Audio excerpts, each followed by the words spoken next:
Olá, amigas! Oi, amigos! Tudo bom? Eu espero que todos estejam bem, bem agarrados à doutrina espírita, que nos dá segurança em qualquer lugar e em qualquer tempo. O que seria de nós sem o Espiritismo, né? Sem o Evangelho de Jesus, o que seria de nós? O nosso tema de hoje é amor e caridade. E os livros usados nesse estudo foram O Evangelho segundo o Espiritismo, de Allan Kardec, capítulo 6, item 5, capítulo 13, item 9, capítulo 15, itens 6 a 10, o livro Vida e Sexo, Psicografia do Chico Xavier, pelo Espírito Emmanuel, capítulos 8 e 10, e o livro Respostas da Vida, também psicografia do nosso querido Chico Xavier, mensagem 26 do Espírito André Luiz. Vamos lá? Bom, amor é o sentimento, caridade é a ação. A caridade, então, é o amor em ação. Mas nós sabemos realmente o que é amor? Será? Existem tantas coisas que nós chamamos de amor e que não são, que nós confundimos com amor. Um bom exemplo é a paixão romântica, que nós vemos nos filmes, nas novelas, aquelas paixões avassaladoras que viram a vida da pessoa do avesso. Até nas páginas policiais nós lemos matou por amor. Não, não, não, não, não, não, não, não, não. Não tem coisa mais errada do que essa frase. Amor não mata, amor não fere, amor não machuca. Quem faz isso é o ciúme, a posse, a ignorância, o machismo e nada disso é amor. O amor compreende, o amor respeita a vontade, o direito, a liberdade do outro. O amor renuncia, abre mão dos próprios interesses. Amor verdadeiro é outra coisa. E aí a gente pode pensar: então paixão é sempre ruim, não tem nenhuma boa? Segundo o livro dos Espíritos, as paixões são como um cavalo que é útil quando governado e perigoso quando governa. Reconhecei, pois, que uma paixão se torna perniciosa, quer dizer, prejudicial, tóxica, no momento em que a deixais de governar e quando resulta num prejuízo qualquer para vós ou para outro. Então, as paixões são impulsos que podem ser positivos para que a gente construa alguma coisa, se una a alguém, alcance algum ideal. Nós nos apaixonamos não só por pessoas, mas por causas, por ideias, por trabalhos. E aí a paixão dá aquela força para a gente seguir em frente. Então, nem sempre ela é negativa, ela é um impulso que, quando bem governado, pode ser positiva, depende de nós, claro. Então, nós já sabemos que amor é algo muito maior e muito mais amplo do que o que nós pensamos. Amor é uma lei divina que rege, comanda e envolve todo o universo. Não é pouca coisa. Na Terra, aqui, o amor mais próximo do amor divino é o amor de mãe. Também o amor de pai, daqueles pais que honram a paternidade na Terra. Bom, mesmo existindo exceções, há mães e pais perversos por aí também, opa, infelizmente existem. No geral, o que nós vemos na Terra da parte das mães é uma expressão do amor verdadeiro. É o amor respeito, é o amor renúncia, é o amor doação, é o amor perdão. E aí eu vou pedir perdão para parar um pouquinho e beber uma água.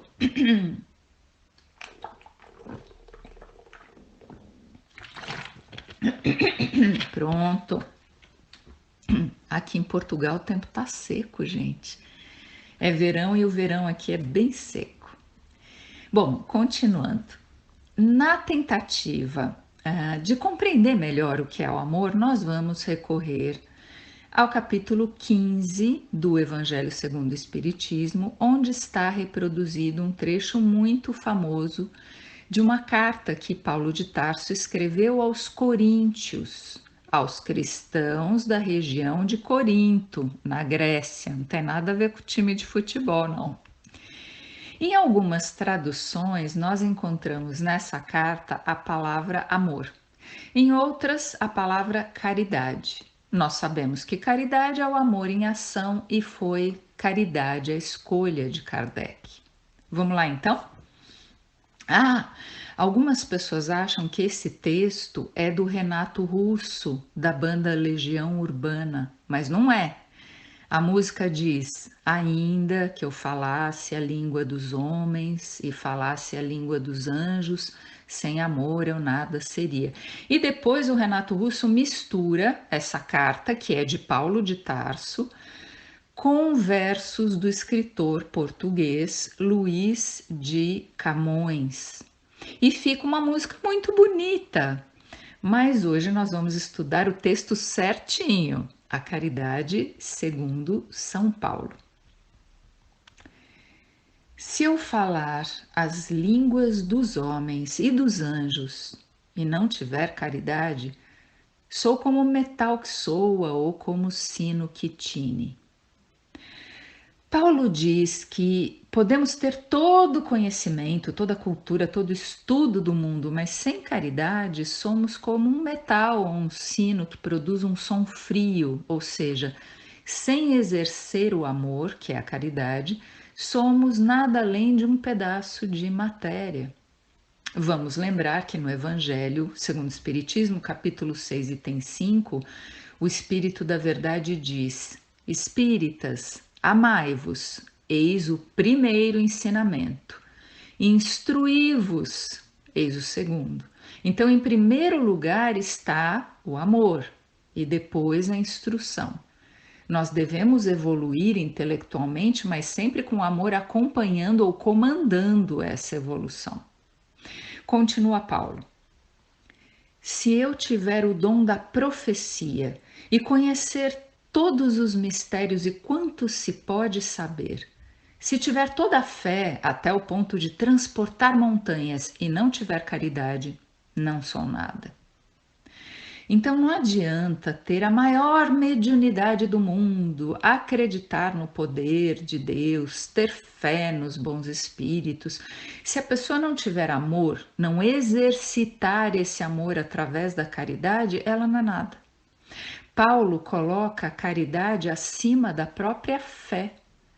Praticar o amor, fazer o bem é algo que não depende de uma religião, de um diploma, de dinheiro, de nada disso, não depende de nada disso. A máxima é muito clara: fora da caridade não há salvação.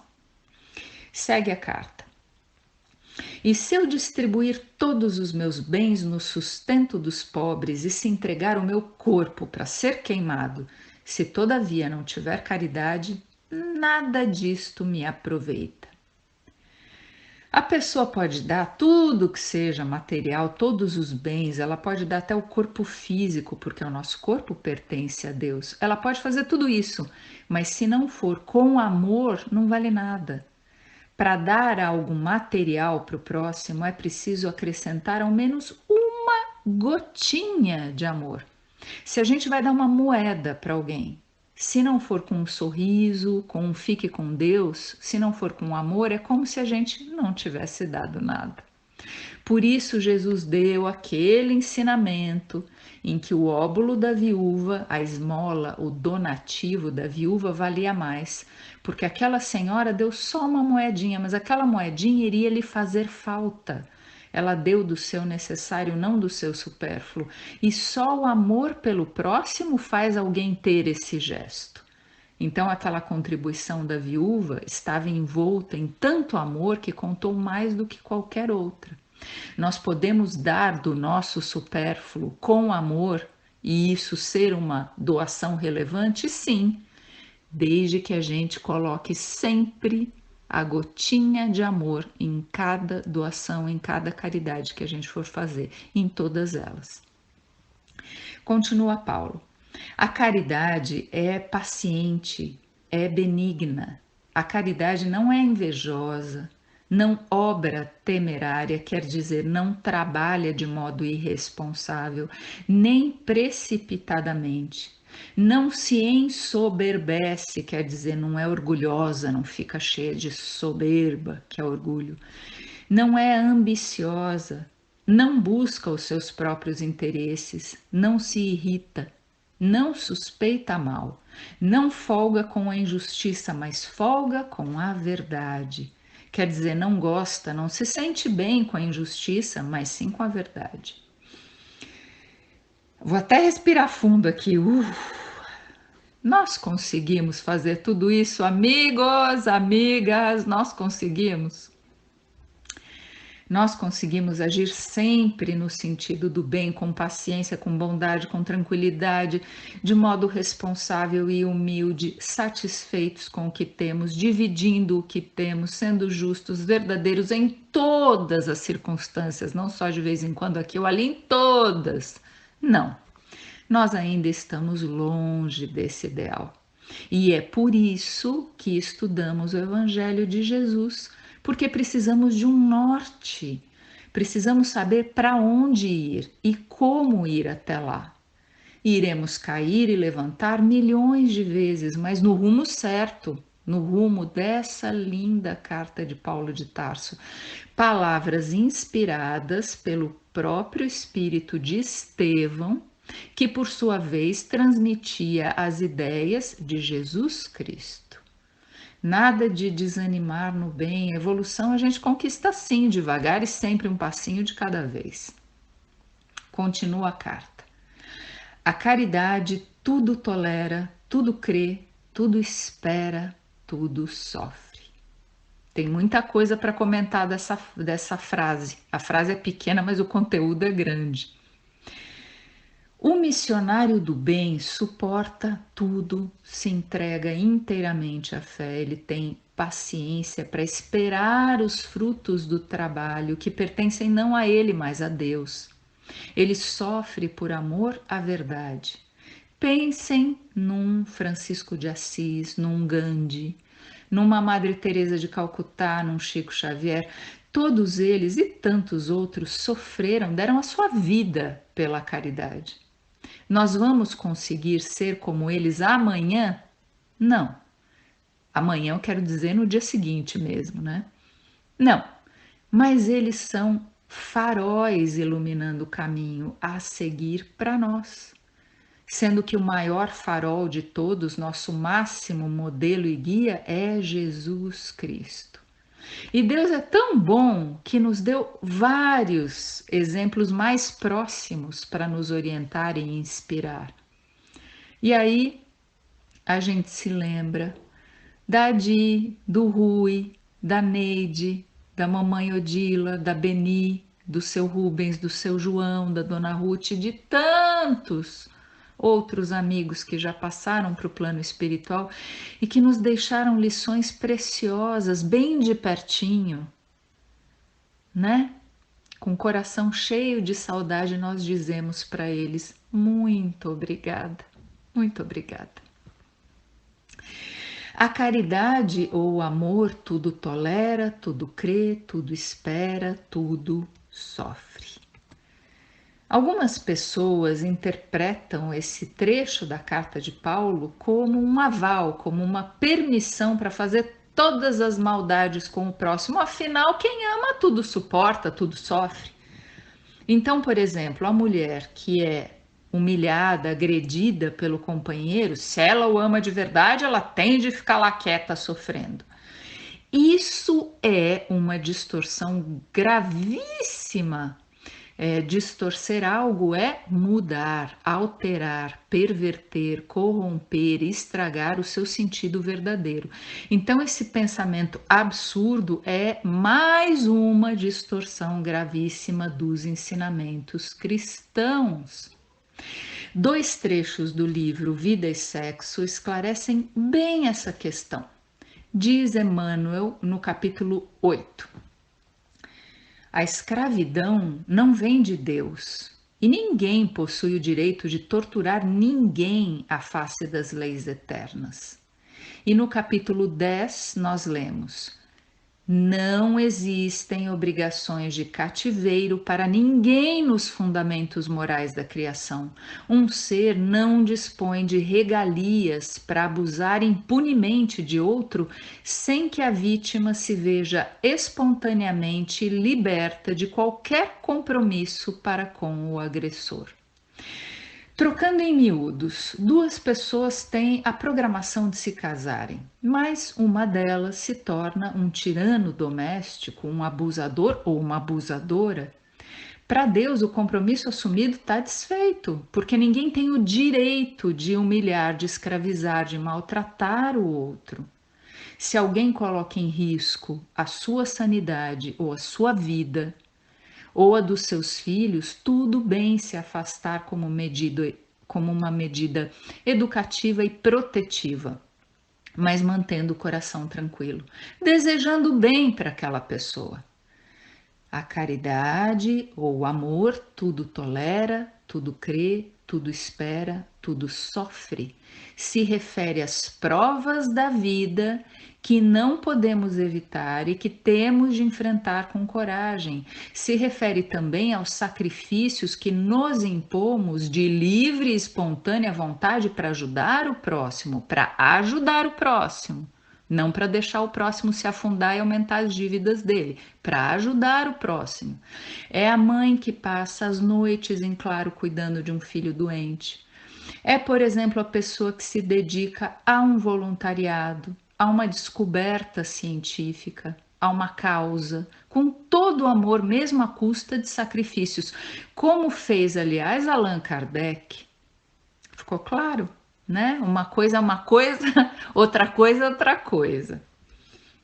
Continua Paulo de Tarso. A caridade nunca, jamais há de acabar, ou deixem de ter lugar as profecias, ou cessem as línguas, ou seja abolida a ciência. Agora, pois, permanecem a fé, a esperança e a caridade, estas três virtudes, porém, a maior delas é a caridade. Paulo usa uma imagem poética, metafórica, exagerada em toda essa carta, na carta todinha, para falar que a caridade está sempre em primeiro lugar. Toda ciência pode deixar de existir, todas as línguas podem desaparecer, toda relação com o mundo espiritual pode acabar, mas o amor jamais acabará. A caridade jamais deixará de existir. Ah, então vamos acabar com a ciência, com as línguas, vamos queimar os dicionários, vamos acabar com a mediunidade? Não! Ele está usando uma linguagem simbólica, exagerada, poética, para passar a ideia de que a caridade está acima de tudo e está mesmo. Nós não podemos interpretar os textos evangélicos ao pé da letra. Temos de compreender seu significado. E a doutrina espírita nos ajuda enormemente nessa tarefa. Paulo de Tarso termina citando três virtudes que nos sustentam a vida: a fé, a esperança e a caridade, sendo a caridade a mais importante de todas. Por quê? Porque fora da caridade não há salvação, né? A vida é muito mais difícil para aquele que não tem fé, é muito mais difícil para aquele que não tem esperança. Mas aquele que não pratica caridade está não só com a vida mais difícil, ele está em erro, ele está caindo no abismo mesmo. É diferente. A caridade é tão importante, aquela que damos e a que recebemos. Vamos pensar quanto de amor nós já recebemos nas nossas vidas, nós não conseguimos mensurar, nós não conseguimos contar, nós não temos ideia do quanto de amor nós já recebemos nas nossas vidas. Quantas pessoas e quantos espíritos já desencarnados nos ajudaram e continuam nos ajudando? Quantas vezes a bondade divina nos deu novas chances de recomeçar? Tudo isso é caridade. É caridade que nós recebemos. E já que nós recebemos tanto, que tal também dar o melhor de nós? No Evangelho, capítulo 13, tem 9, temos uma linda mensagem assinada pela irmã Rosália, que fala sobre a caridade material e a moral. E a caridade moral, né? A caridade material e a caridade moral. Ela diz assim: quero que compreendais bem o que deve ser a caridade moral, que todos podem praticar, que materialmente nada custa e que, não obstante, é a mais difícil de se pôr em prática. A caridade moral consiste em vos suportardes uns aos outros, o que menos fazeis nesse mundo inferior em que estáis momentaneamente encarnados. Olha que verbo que ela usa, suportardes uns aos outros. Ela não está dizendo nem para a gente sair abraçando, dizendo, aí meu amigão. Não, ela está pedindo, no mínimo, para a gente se suportar. Há um grande mérito, acreditai, em saber calar para que o outro mais tolo possa falar. Isso é também uma forma de caridade. Saber fazer-se de surdo quando uma palavra irônica escapa de uma boca habituada a caçoar. Não ver o sorriso desdenhoso com que vos recebem pessoas que muitas vezes erradamente se julgam superiores a vós, quando na vida espírita, a única verdadeira, estão às vezes muito abaixo. Eis um merecimento que não é de humildade, mas de caridade, pois não se incomodar com as faltas alheias é caridade moral. Que bonito, né? Que profundo, e é naturalmente um exercício. Vamos colocar nos nossos pensamentos palavras e atitudes, porque a gente pode fazer caridade por pensamentos, palavras e atitudes, um pouco de amor e exercitar essa caridade moral que a irmã Rosália nos ensina. É algo que, até se tornar um hábito, vai exigir de nós muito esforço, porque nós ainda somos muito egoístas, mas o maratonista não começa a correr no dia da prova da Olimpíada, como sempre dá de exemplo o nosso companheiro Zé Roberto. O maratonista começou anos antes, caminhando, depois correndo trechos pequenos, depois aumentando até se tornar um corredor de longas distâncias. Nós também temos de fazer o mesmo. Até o amor ser um sentimento que nos envolva sempre, como é com os espíritos puros, nós temos de fazer o nosso treinamento todos os dias. Como recomendou Jesus, vigiai e orai. Esse vigiar não é vigiar a vida da vizinha, do marido, da chefe, é vigiar a nós mesmos, mas com amor, sem ficar se chicoteando, dizendo eu sou uma porcaria, eu não valho nada, de novo eu perdi a paciência. Não, calma. Vamos lá, né? Aquela análise no fim do dia, pedindo força para o anjo da guarda. Bom, eu não consegui fazer o que eu gostaria de ter feito, mas eu vou tentar de novo amanhã, na próxima oportunidade eu vou me esforçar mais e é assim, devagarinho, caindo e levantando que a gente chega lá. Continua a irmã Rosália. Essa caridade, entretanto, não deve impedir que se pratique a outra. Então, é preciso fazer a caridade moral, mas não deixar de lado a caridade material também. Para terminar, vamos ler uma mensagem do espírito André Luiz, que está no livro Respostas da Vida. O título é As Doações Mínimas. Não subestime as chamadas pequenas doações. O prato frugal, quer dizer leve, que você oferece ao necessitado, será provavelmente o recurso de que precisa a fim de liberar-se dos últimos riscos de inanição. A peça de vestuário que você entregou ao companheiro em penúria terá representado o apoio providencial com que se livrou da moléstia. A reduzida porção de remédio que conseguiu você doar em favor de um doente foi talvez o socorro que o auxiliou a desviar-se do derradeiro corredor em que se resvalaria para a morte. A visita rápida que você levou ao enfermo pode ter sido o estímulo inesperado que o arrancou do desânimo para os primeiros passos em demanda ao levantamento das próprias forças. O bilhete ligeiro que você endereçou ao irmão em dificuldade, ofertando-lhe reconforto, possivelmente se transformou na âncora que haverá retomado o acesso à esperança.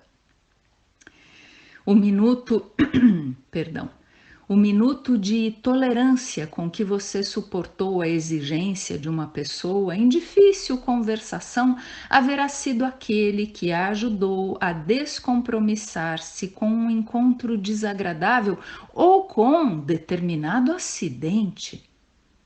Algumas poucas frases num diálogo construtivo serão um veículo pelo qual o seu interlocutor evitará render-se a ideias de suicídio ou delinquência. Os seus instantes de silêncio caridoso em frente desse ou daquele agressor significarão um amparo de que não prescinde a fim de aceitar a necessidade da própria renovação. Não menospreze o valor das mini doações. O seu concurso, a sua ajuda, supostamente insignificante, pode ser o ingrediente complementar que esteja faltando em valiosa peça de salvação. Que lindo, né? Todo bem é importante. Vamos dar a nossa contribuição todos os dias, das mais variadas formas, mesmo que aparentemente pequenina. O convite é esse: vamos amar? Vamos amar. Esse é o convite que Jesus nos faz há tanto tempo. Vamos lá, amar. Com confiança e alegria. Beijo para vocês.